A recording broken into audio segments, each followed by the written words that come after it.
Nosoritan'ny filohan'ny syndicat indostria eto Madagasikara no mazava-dehibe an'izay lalàna amin'ny fampiroboroboana ny indostria izay, andrasana ihany koa ny famoahana didim-panjakana fampiarana na ny antsoina hoe décret d'application momba izay.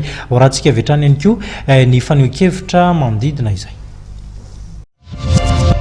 Anisan'ny lalàna voalohany izy ity hatramin'izay nahazoantsika ny fahaleovan-tena, zavatra lehibe zay.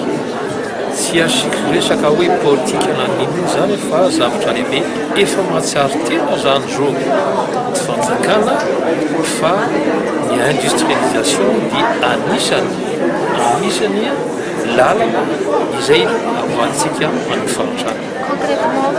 Dia zavatra anankiroa ny zavatra lehibe indrindra.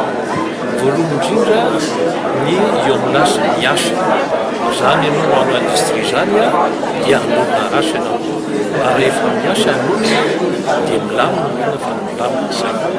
Ny zavatra faharoa dia mampiseho ny vokatra malagasy bebe any ivelany. Raha mijery eo amin'ny lafiny ankora, maro ny ankora ananantsika eto Madagasikara, ao ny kafe, ao ny kakao, ao ny zavatra samihafa afaka ahodintsika eto zay vao ahodintsika. Ny ndesika nge zao ny nakabiazy an'olo ny alefany brut ny zavatra rehetra ataontsika nefa afaka ahodintsika aloha izy ireo zay malefany. Izay ngamba ny teny karoa izay manana ny lanjany tokoa eo amin'ny lafina ny industrialisation.